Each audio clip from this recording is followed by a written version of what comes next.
Bah, these women crying about their periods again. If that is the thought you had as you saw the title of this episode and you still chose to listen, thank you. And also, please wait. What if I told you that period health affects the environment and the economy and is not an isolated women's problem? So, as someone concerned about the world, do stay back and listen. Hi there, you're listening to Unviral, the podcast where we tackle that dangerous combination of the two kinds of virality, misinformation about health. I'm Parvati Mohan, production lead at Factly, and in this episode, we look at false information about menstrual health.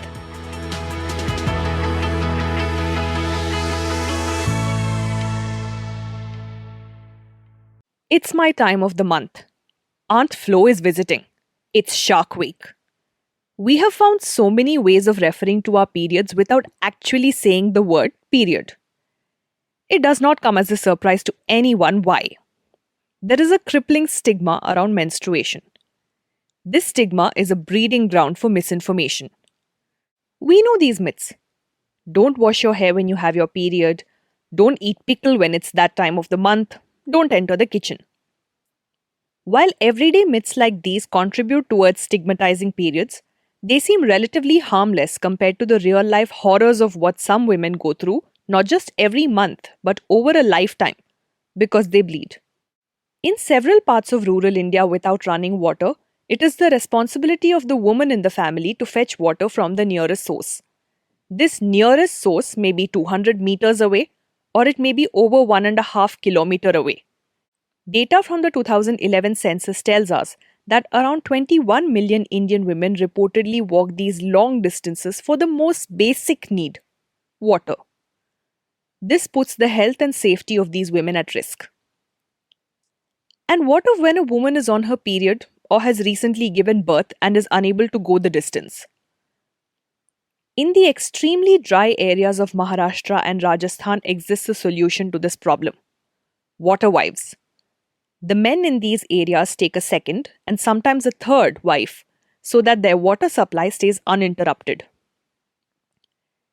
These water wives are often from extremely poor families or are widows who need a roof over their heads. It is, without doubt, an exploitative system.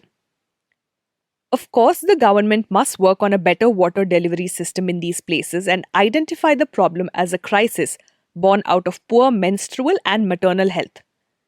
And of course, the burden of bringing water must not solely rest on the woman.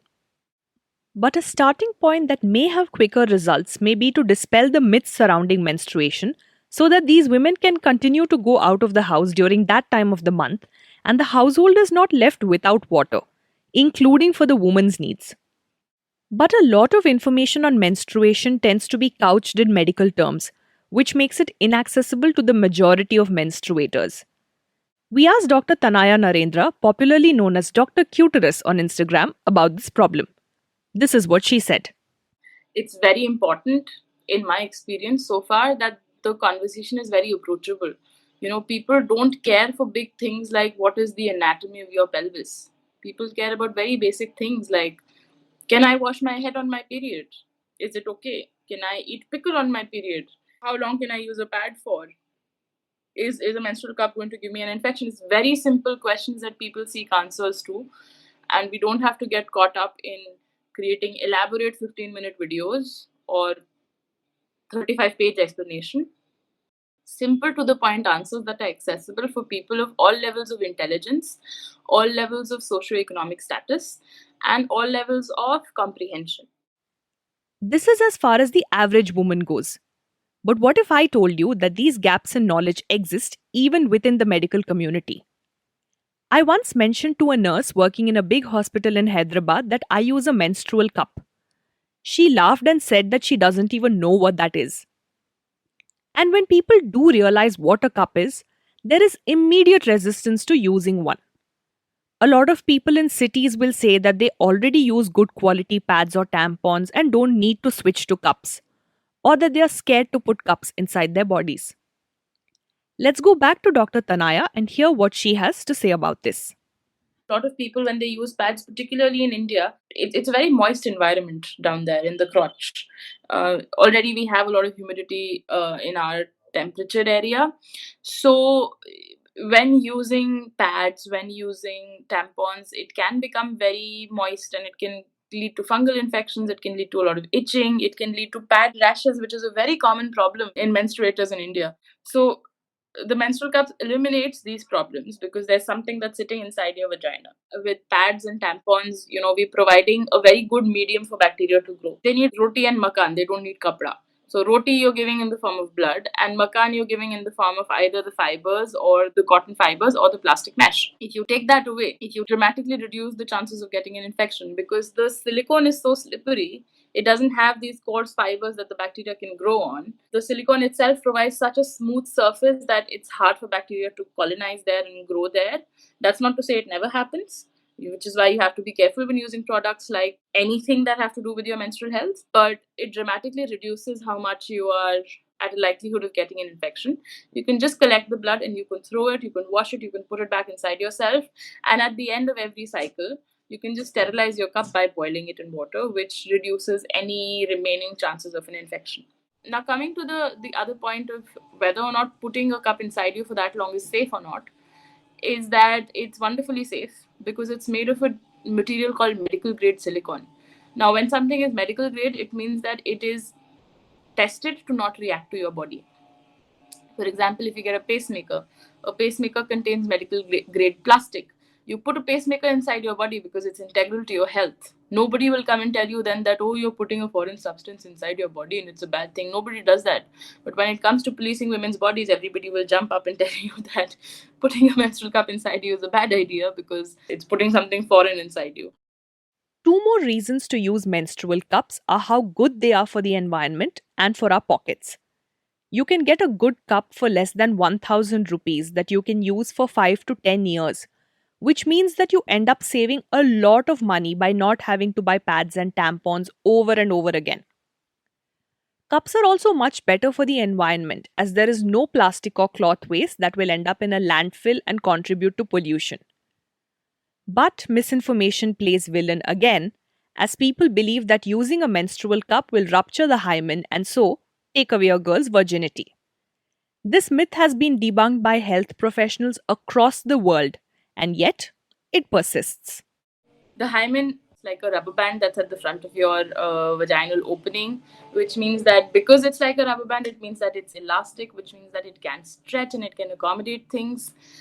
Even in people who have given birth, you can see remnants of their hymen. It's not like a piece of glass that you shatter and take away forever. So menstruators can use a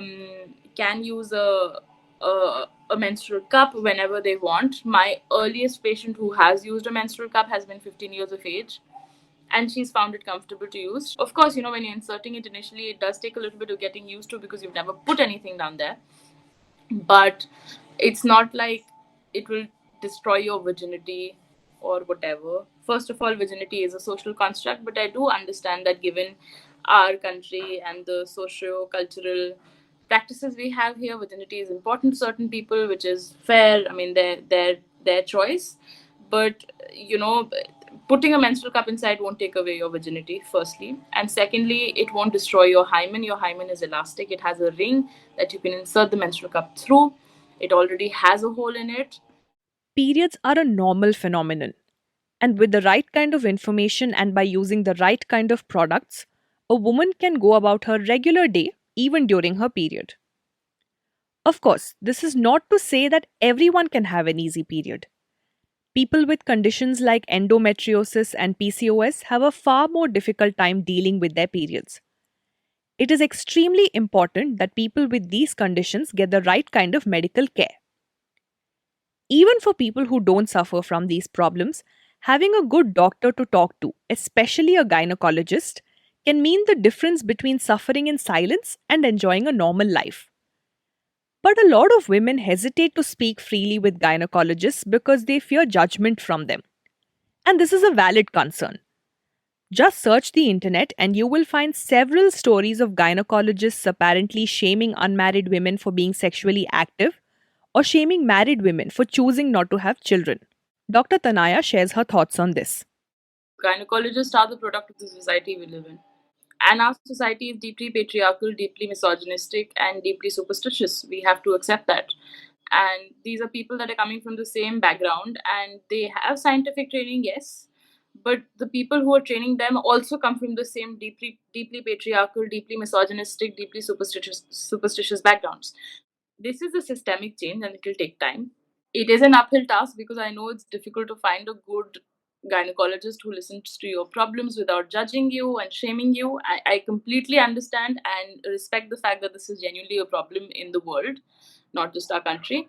But health is a priority and we must prioritize it in that way. Just like we spend hours searching for our perfect mascara or hours searching for whatever bra fits you best, or hours searching for a good movie on Netflix or a good book, or figuring out your choice in music, we can spend hours and a certain amount of money searching for a good gynecologist who prioritizes your health. At an individual level, we can all do what Dr. Tanaya is asking us to do. We can put in the time and effort and find ourselves or our loved ones a good gynecologist.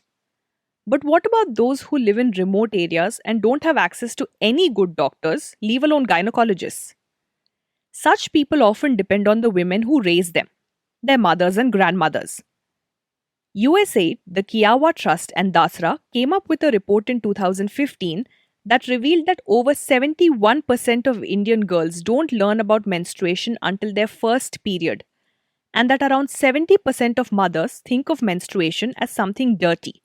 This report also highlights the alarming fact that around 88% of India's menstruators supposedly use hazardous materials like rags, sand, old plastic sheets and newspapers, and ash in place of hygienic products. The problem is compounded by the likelihood that most people's instinct may be to trust someone they know over trusting a stranger like an NGO worker or a doctor. Let us now hear from Miss Ananya Chhaochharia, the founder of Paint It Red, an NGO that tackles menstrual stigma at the grassroots.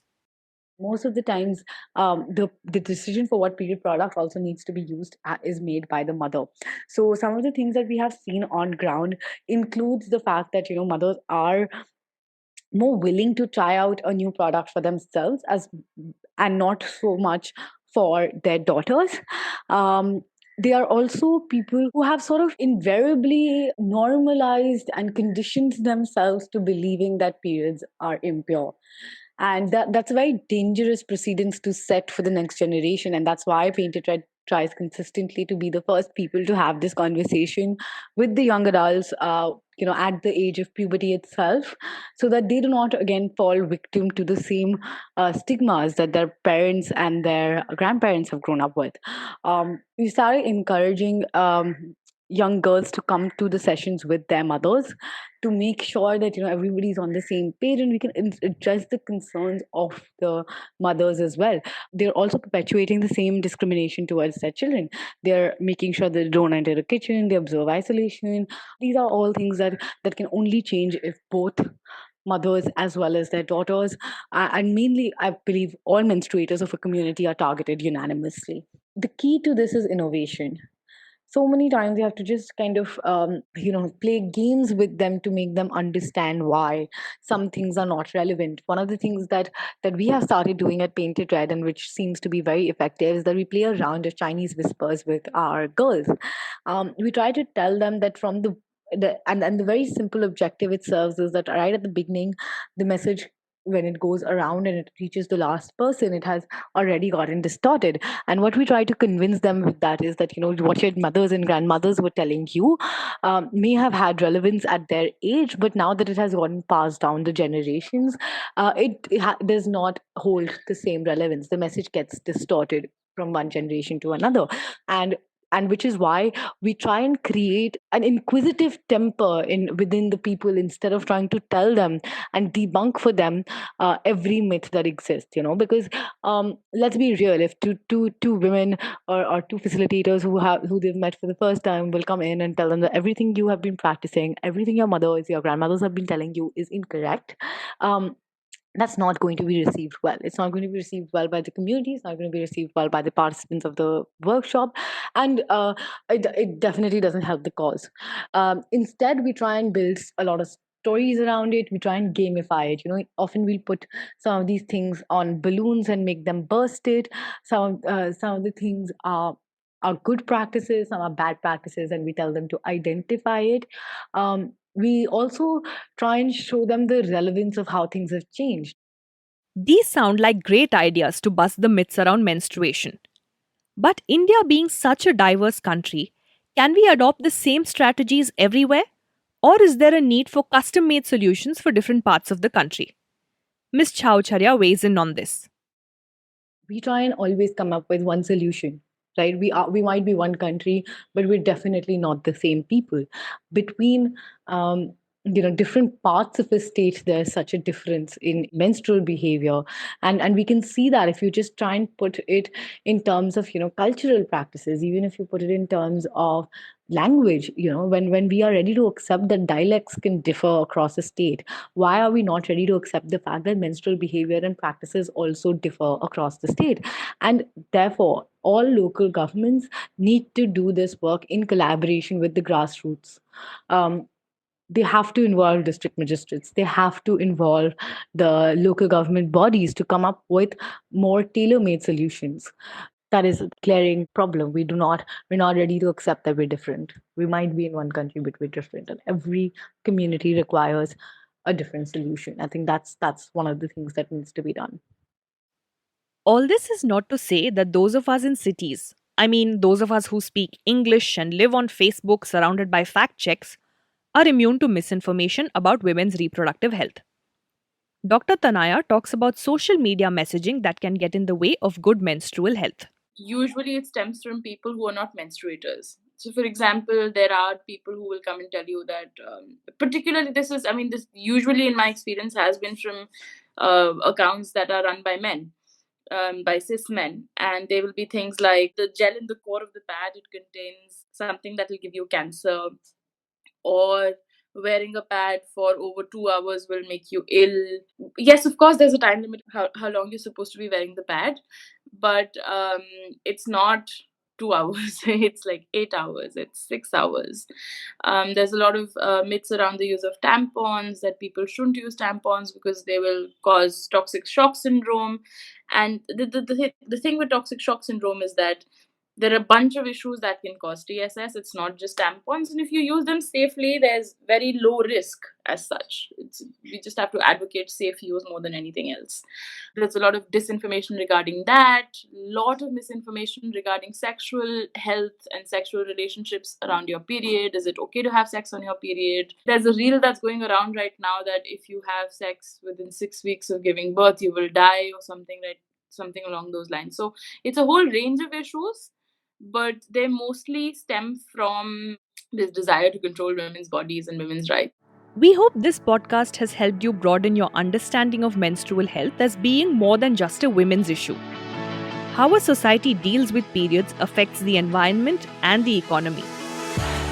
We also hope that we can all now contribute towards the end of period stigma in our own little ways, by talking about periods openly and countering the misinformation around it when we encounter it.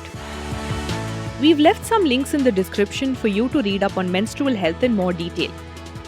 Until next time, take care, stay safe, and remember to unviral.